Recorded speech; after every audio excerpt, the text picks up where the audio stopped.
Nós voltamos com o Jornal da Cultura e antes de seguir aqui com a nossa matéria sobre os 100 anos da Faculdade de Medicina da USP, eu coloco algumas questões aqui que chegam pelo Twitter, que é o seguinte: a gente mostrou no começo do jornal o garoto de 16 anos que está liderando aí os assaltos, os arrastões aqui em São Paulo nos restaurantes. E aí tem duas pessoas aqui que eu destaco, que é o Emilson e o J. Campos. Um fala o seguinte: sobre a sugestão, o que vocês acham da comissão de reforma do Código Penal em relação a aumentar a idade penal?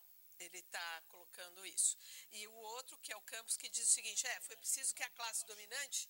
Abaixar a idade penal, né? Exatamente.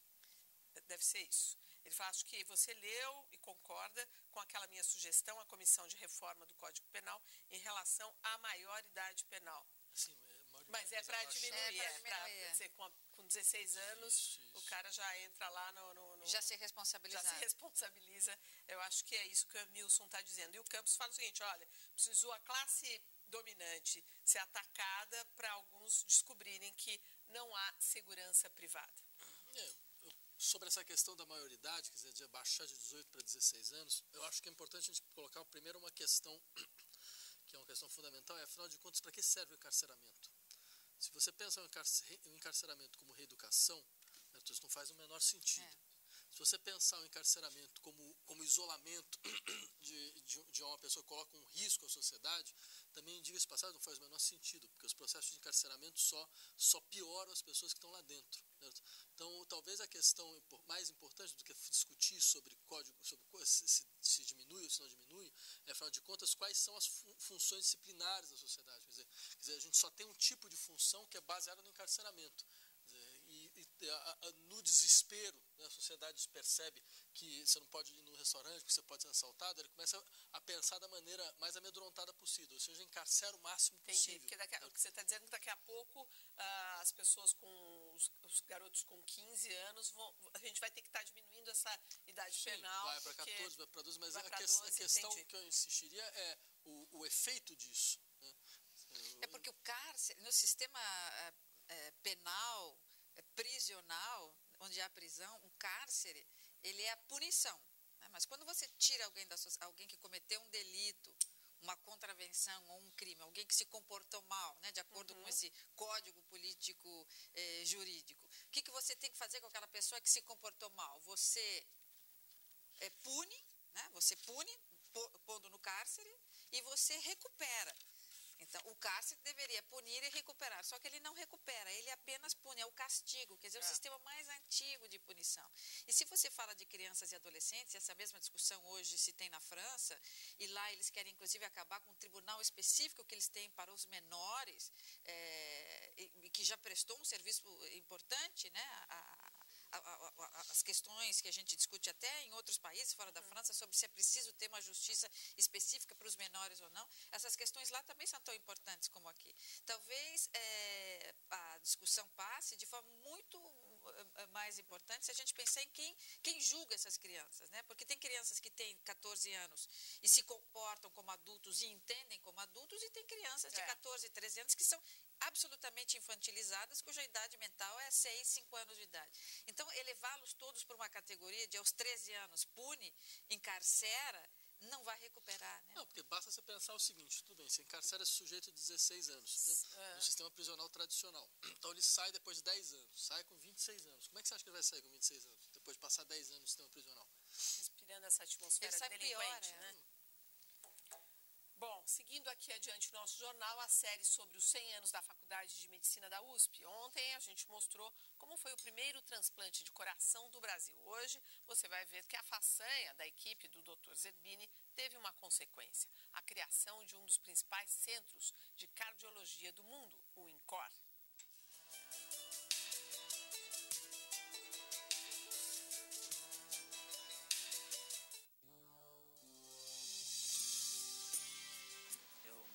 Minha vida normal, uma vida saudável. Eu tenho meus filhos, tenho uma filha com 24 anos, um filho tem 21 e tenho um mais novinho que tem 4 anos. O mato-grossense Dorvílio Madeira teve doença de Chagas aos 30 anos. Em poucos meses, a doença evoluiu e o deixou próximo à morte. Ele tinha uma única esperança: receber um coração novo. Mas ainda não havia doador e Dorvilho não podia esperar. A salvação foi um aparelho desenvolvido no INCOR, o Instituto do Coração de São Paulo, chamado ventrículo artificial. À frente da equipe estavam os cirurgiões Adib Jatene e Noedir Stolfi. Foram 4 dias com o coração artificial até Dorvilho fazer o transplante. E o procedimento foi um sucesso. Façanha que entrou para a história da medicina cardíaca brasileira. O ventrículo artificial modelo INCOR, que chegou num grau de qualidade muito bom, comparável aos ventrículos que estavam sendo usados na época fora do Brasil, na Alemanha, nos Estados Unidos. Muito emocionante ver o aparelho que deu minha vida para mim, né? São 20 anos, não é fácil não. Você estava vendo a foto ali, ó, tanto que eu estava debilitado, né, com o aparelho e tudo. E hoje estou aqui saudável. Da primeira cirurgia com equipamento até hoje, as técnicas e pesquisas evoluíram, tendo o INCOR como um dos 3 maiores centros de cardiologia do planeta, tanto em volume de atendimento quanto no número de especialidades.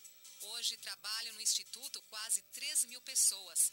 Dessas, 415 médicos e 28 cirurgiões. Eles realizam 260.000 consultas por ano, 13.000 internações, 5.000 cirurgias e 2 milhões de exames.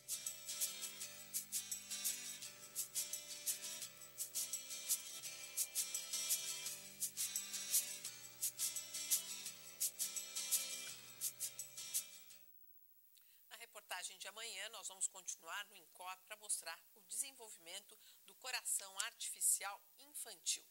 Há 2 dias do segundo turno das eleições presidenciais, tensão no Egito. A junta militar dissolveu o parlamento e autorizou a prisão de civis. A população foi às ruas protestar. Com cartazes nas mãos, o povo pediu democracia e justiça. A multidão condenou a decisão judicial de dissolver o parlamento. A ação, chamada de golpe, foi considerada um revés para a Irmandade Muçulmana, que conquistou a maioria das cadeiras nas eleições legislativas no final do ano passado. A corte egípcia dissolveu o parlamento depois que a justiça considerou inconstitucional a lei que proibia que antigos candidatos do governo concorressem a novas eleições. Com a anulação da medida, o ex-premier Ahmed Shafik, ligado ao regime deposto, recebeu sinal verde para disputar o segundo turno neste sábado contra Mohamed Morsi, candidato da Irmandade Muçulmana. O comando do Legislativo vai para as mãos da junta militar, que prometeu novas eleições. O Exército recebeu ainda autorização para prender civis aleatoriamente. A medida tinha sido cancelada em maio, depois do fim do estado de emergência, que vigorou por 30 anos no país. Direto do Cairo, nossa colaboradora Márcia Camargos acompanha de perto as mudanças políticas do Egito, a reação popular e descreve o clima nas ruas da capital. O clima é mais de expectativa do que de medo. As lojas já fecharam porque são 10 horas da noite, mas os bares, os cafés continuam abertos e é nesses locais que as pessoas se reúnem para trocar ideias e para saber o que está acontecendo. Agora, a partir de amanhã, sexta-feira, o dia de descanso aí no calendário islâmico, depois das rezas nas mesquitas, é bem capaz que a Praça Tahrir receba mais centenas de milhares de manifestantes. Então, o Exército cercou apenas os órgãos governamentais, aqueles locais assim simbólicos, aqueles lugares do regime que já tem algumas barreiras, como o Ministério do Interior, da Defesa, o Parlamento. Esses locais estão fortemente guardados pelo Exército. Agora, o restante, por enquanto, na Praça Tahrir, a polícia nem o Exército ainda chegou, porque eles evitam entrar nesses locais justamente para não haver o confronto com a população. O clima político representa, sim, algum perigo e pode mudar a qualquer momento, tanto que nós, um grupo de brasileiros que estamos aqui, já comunicamos a nossa presença à Embaixada Brasileira no Cairo. Para agravar a situação, ontem o Ministério da Justiça baixou um decreto autorizando oficiais, inclusive os de baixa patente, a prender qualquer suspeito, qualquer cidadão andando pelas ruas. Tudo isso junto torna a situação do país, na antevéspera das eleições presidenciais, ainda mais complexa e imprevisível. Nossa, as imagens ali que a gente vê atrás, trânsito meio caótico, não é? Agora, por que dissolver o parlamento? Qual que é a estratégia? Veja, tem 3 coisas a serem ditas. Primeiro, isso é um puro e simples golpe de Estado. Né? E é inaceitável, inadmissível que a comunidade internacional nada diga a esse respeito. Certo? Por que eles dissolveram o parlamento? Porque o parlamento votou uma lei que era absolutamente compreensível, que proibia qualquer pessoa que tivesse feito parte da ditadura Mubarak de pleitear cargos.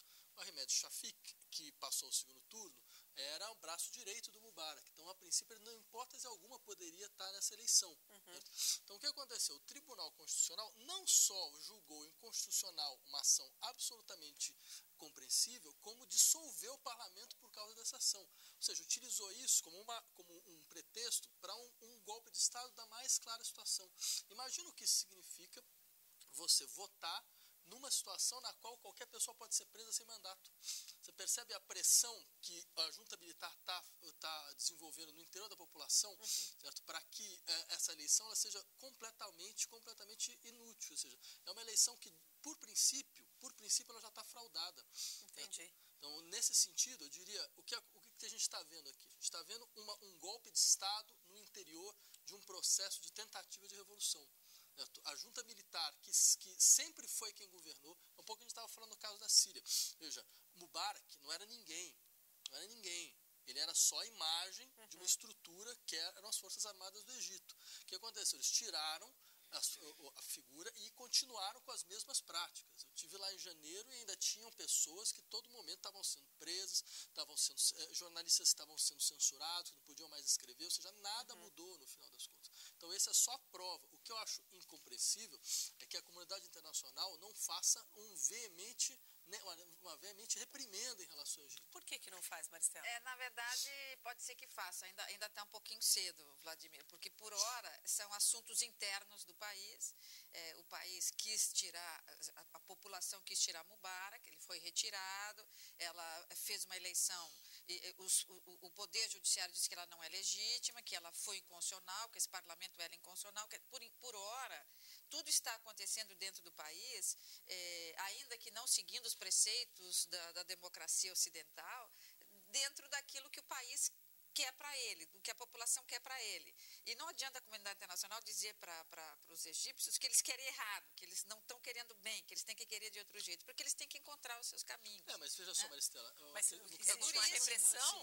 Mas é que está acontecendo uma outra coisa. Pode acontecer, só um pouquinho, pode acontecer de a própria população ou representantes da sociedade civil pedirem um monitoramento de observadores internacionais para as eleições. Então, eles chegarão e controlarão. Mas, por hora, ainda que nos arrepie, ainda que nos cause medo, ainda que nos dê um certo mal-estar, é a maneira como aquele país está encontrando os seus caminhos. Ninguém disse que a construção da democracia lá ia ser fácil. Vai ser muito difícil, com aquele exército, né, com aquela aristocracia lá corrupta, vai ser muito difícil, mas...